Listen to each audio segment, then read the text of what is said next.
My mother told me in front of the entire family to stop being a burden and stand on my own 2 feet. So I did. In that frozen moment, I felt the familiar heat of shame, then a wave of ice-cold clarity. I was sitting at the Thanksgiving table, surrounded by relatives I'd financially supported for over a decade.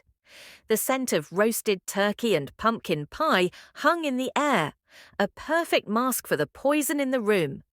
My mother's words, "We can't keep propping you up, Sarah. It's time you stopped leaning on this family," were met with averted eyes and nodding heads. What they didn't know was that I had just made a silent decision that would unravel their entire world. My name is Lena. I'm 45, and for most of my life, I built my worth on being indispensable. It started early. I was the responsible one, the child who got a job at 16 not for spending money, but to help with the grocery bill when my father's construction work dried up that winter. I learned to equate love with utility. If I could be useful, I would be loved. At work, I command boardrooms, negotiating million-dollar deals with a calm that unnerves my colleagues. At home, I was the silent foundation, the load-bearing wall no one ever noticed until they feared it might crack. The one you called when the mortgage was late, when the car broke down, when private school tuition was due. I paid, not for thanks, but for a seat at a table that always felt borrowed, a chair that could be pulled out from under me at any moment. Tonight, they finally revoked my invitation. I looked around at their faces, each a monument to a different kind of taking. My father, David, studying his mashed potatoes like they held the secrets of the universe. A quiet man who traded his voice for a peaceful life decades ago. His silence tonight wasn't neutral, it was a ratification. My older brother, Mark, scrolling through a blank phone screen, a performance of detachment. He's a real estate agent whose own finances are a house of cards I've been propping up since his divorce. My younger sister Chloe hiding a smirk behind her wine glass. The perennial favourite, whose 2 children's extravagant lifestyles were largely funded by the cool aunt she simultaneously mocked and milked.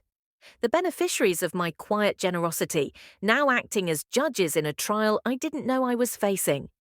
The emotional math I'd been doing for years, credit for every check written, debit for every slight endured, finally stopped adding up. The ledger was irrevocably in the red. I realized I wasn't being kicked out of the family. I'd never really been let in. I was a utility, a service provider, and my contract was being terminated. The dinner itself had been a masterpiece of subtle aggression leading to the final blow. The comments had started with the appetizers. "Another promotion, Lena. You must be at the office day and night. No wonder you're always so tense," my mother had said, passing the cheese plate. It was a familiar refrain. Success as a character flaw, ambition as a barrier to connection. Mark had chimed in, "Yeah, must be nice to just throw money at problems." He said this while wearing a watch I'd bought him for his last birthday, a fact that hung in the air, noticed and unacknowledged. Chloe had giggled, "Well, some of us are busy actually raising a family." The subtext was a well-worn path. My childless, work-focused life was inherently lesser, empty, justifying their entitlement to the fruits of that labour. Then came the main event. My mother, Eleanor, had waited for a lull. She set her fork down with a soft, definitive click. "We need to talk about the lake house," she began. My heart, foolishly, leapt. I thought maybe, finally, an invitation, a recognition. "The new roof is going to be a tremendous expense, and the property taxes." She sighed, a performance of weary burden.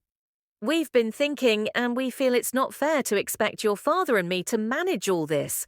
We're not getting any younger." I waited, confused. I paid the taxes. I'd paid for the roof assessment. "So," she continued, looking at Mark, "we've decided it's best if Mark takes over the management. He's local, and he understands property. It just makes sense." Mark nodded, a grave expression of responsibility on his face.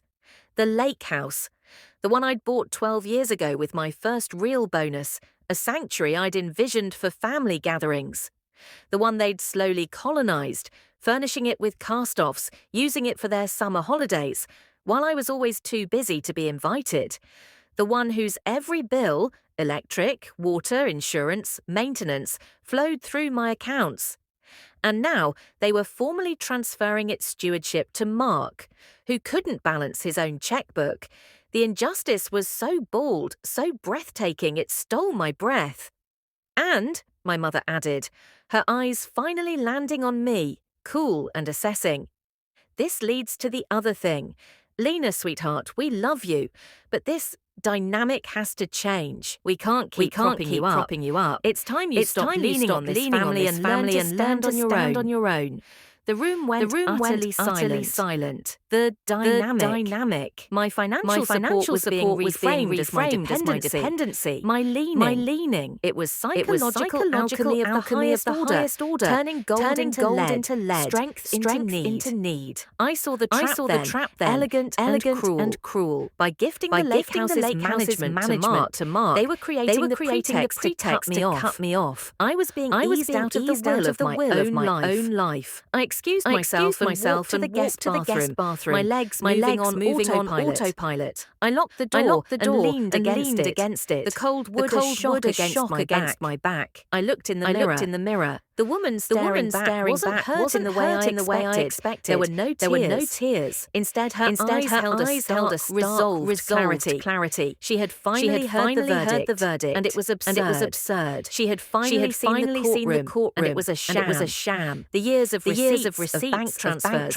of quiet sacrifices flashed before me, not as proof of my love, but as evidence in a case I hadn't known I was building. The verdict was in, not guilty of being a burden, but guilty of allowing myself to be one. She had finally heard the truth, and it set her free from the need to hear anything else from them. When I returned to the dining room, the conversation had stuttered back to life, a frantic, uneven pantomime of normalcy. They were discussing the merits of pecan versus apple pie. I didn't sit down. I simply picked up my purse from the sideboard, the smooth leather familiar in my trembling hand. You're right, I said. My voice surprisingly steady. A calm pond in the centre of a hurricane. I should go. I have been leaning on you. It's time I stopped.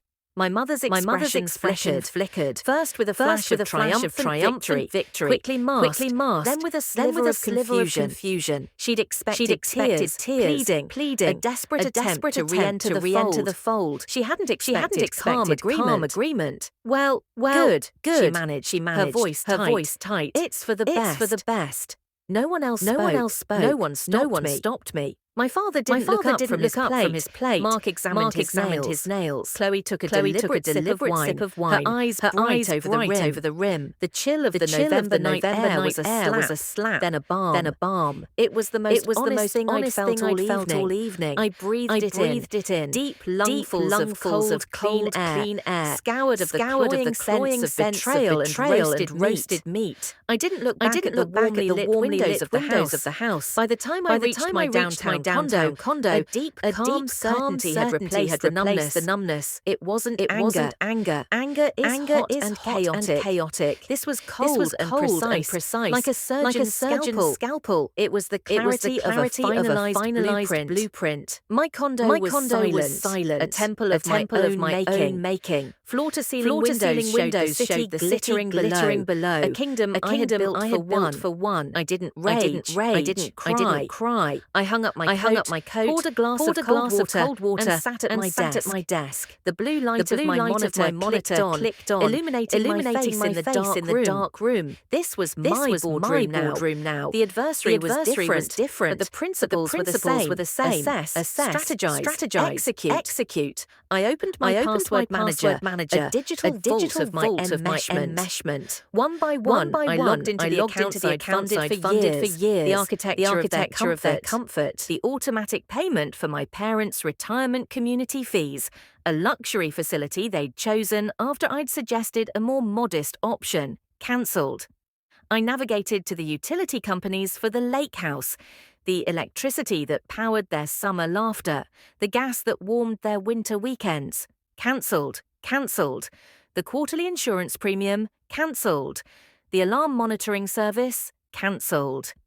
Each click of the confirmation button was a soft metallic sound in the quiet room, a latch clicking shut. Each payment cancelled notification was a quiet exhale, the release of a breath I'd been holding since I was 16. Next, the education fund for Chloe's children, Mason and Lily. A 529 plan I generously seeded, a gesture towards a future I believed we all shared. I paused, my finger over the trackpad. Their faces, innocent and unaware, flashed in my mind. But this wasn't about them. This was about the system that used my love for them as a leash. I cancelled the automated monthly contribution. The account would remain. It just wouldn't grow another dime from me. But the real key, the legal linchpin, was in a secure digital folder simply labelled Willow Ridge, the name of the lake house. I opened the PDF, the scanner's slight blur on my father's signature. Years ago, when I'd transferred the title to my parents as a gift, my attorney, a shrewd woman named Diane, who had looked at me with something between pity and concern, had insisted on a single ironclad clause. "It's a reversionary interest clause, Lena," she'd explained, tapping the screen. "It's unusual in a straightforward gift, but hear me out. It states that if the beneficiaries, your parents, ever contest your goodwill, act in bad faith regarding the property, or attempt to alienate you from its use or ownership, legal title automatically reverts to you, immediately and without litigation. It's a fail-safe. Think of it as an ethical tripwire." I'd balked. It sounds hostile, like I don't trust them. Diane had given me a long look. It's not about trust, it's about clarity. It defines the spirit of the gift. This clause protects the relationship by ensuring the gift isn't perverted. If they ever try to use this property against you or cut you out, the property itself becomes the consequence. It keeps things clean. At the time, I'd relented, feeling slightly ashamed. I'd filed it away, thinking it a piece of legal paranoia I would never need. Now, reading the dense legalese, it felt less like a clause and more like a prophecy. The tripwire had been woven years ago, and they were now dancing right toward it. By transferring management to Mark, by formally excluding me, by the very petition I felt sure was coming, they were activating it. I closed the laptop, the room plunging into darkness, save for the city's eternal glow. It wasn't revenge, not yet. It was the silent loading of a legal cannon they had built themselves. The first call came not 3 days later, but the very next morning. It was Mark. No good morning, no pretense. His voice was raw, screeching with entitled panic. "Lena, what the hell is going on? The power at the lake house is shut off. I've got the electrician coming tomorrow to look at the pump, and he can't do anything. Chloe's kids are supposed to be there this weekend for the snow trip." I held the phone slightly away from my ear. "I stopped paying for things I don't use," I said, my voice flat, mirroring the calm of my condo. A sputter of disbelief. You can't just do that. We had plans. This is sabotage." "You told me to stop leaning on the family," I replied, enunciating each word slowly. "So I have. I'm standing on my own. That includes my own bank accounts." "You are unbelievable," he shouted, the veneer of the successful brother gone. "After everything we've done for you, we're family."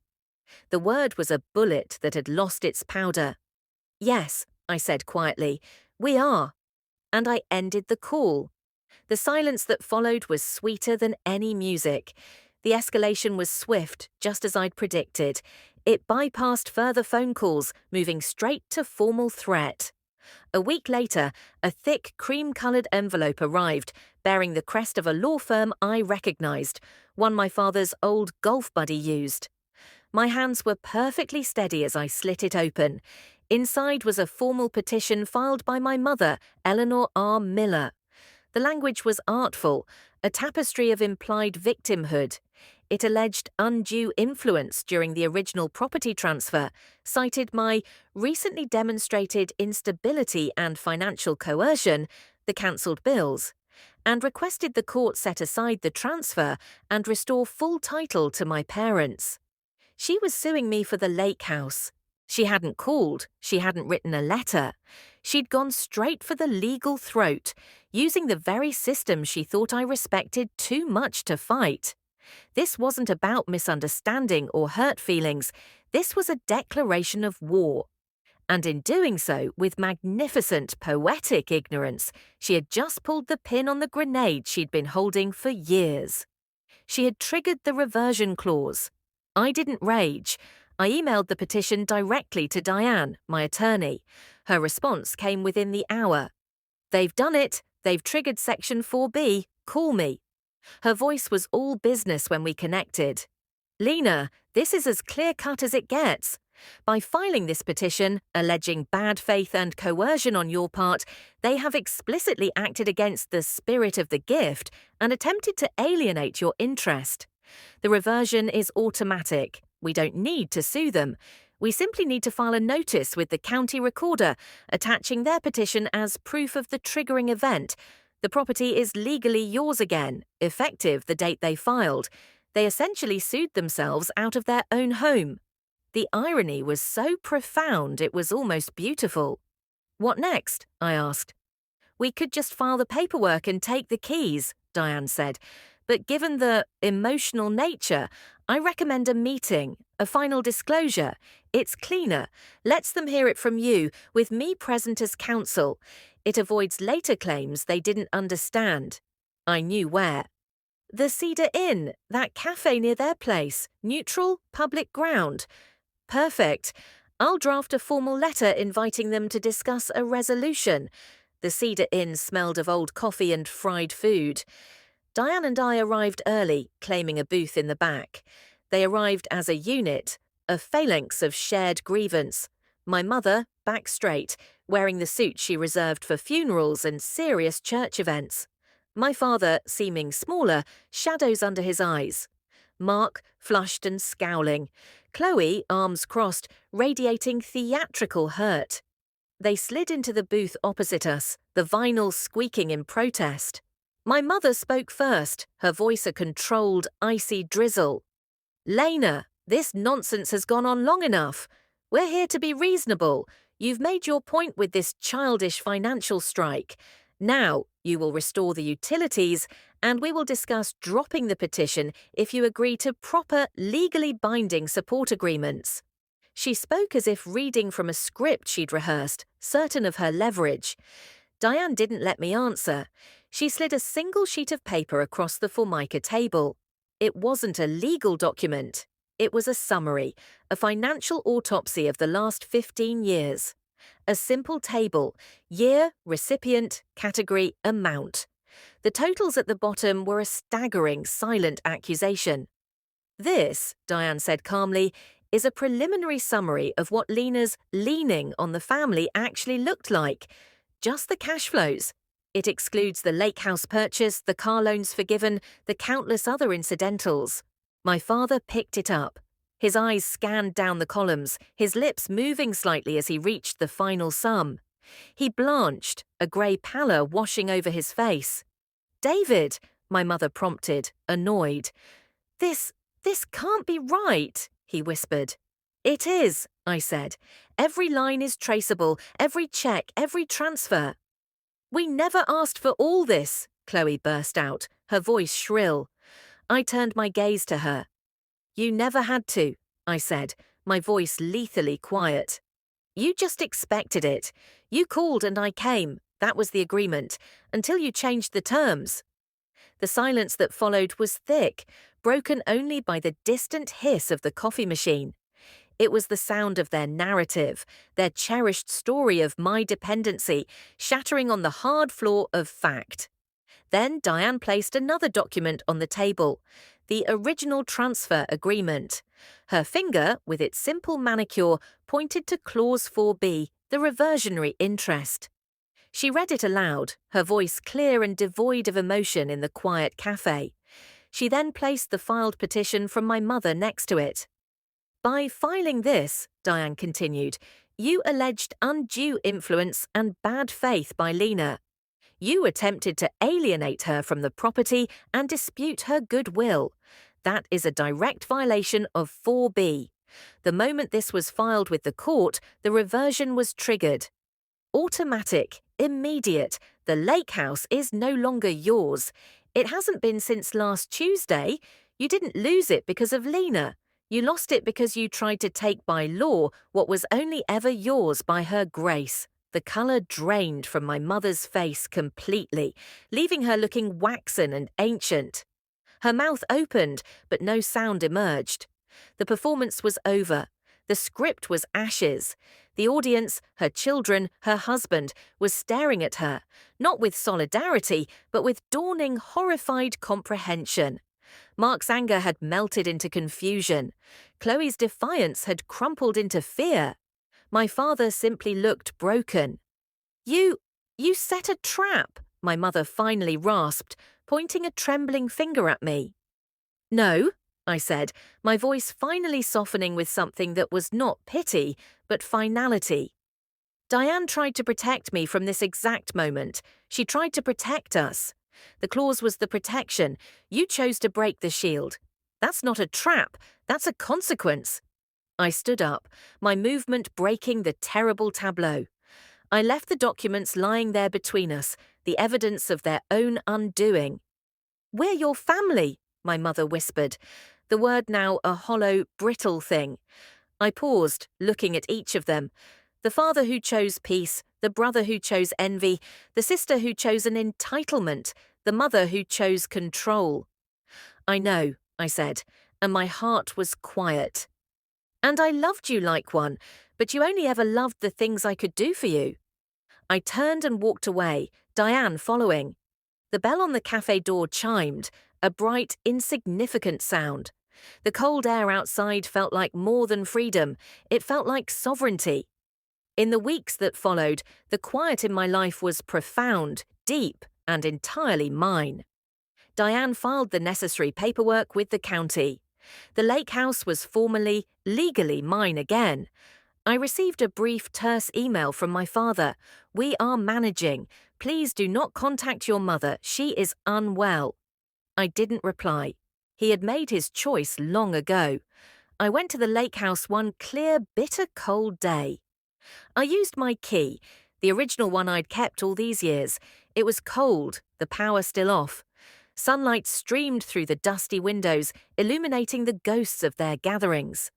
I felt nothing but a quiet sense of reclamation.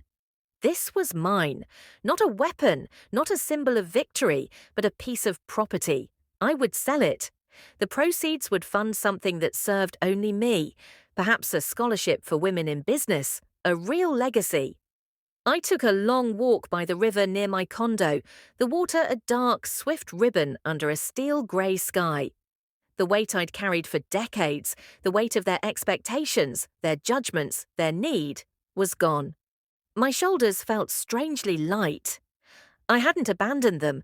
I'd simply stopped abandoning myself. The line I'd drawn wasn't a barrier to keep them out. It was a boundary to define where I began. And for the first time in 45 years, I knew exactly where that was. If you've ever had to draw a line with the people who were supposed to love you, who confused your generosity with your identity, share your story in the comments below.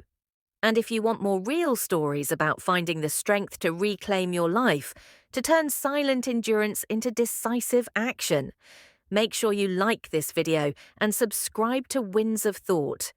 Your support helps us share these powerful chapters of truth and transformation.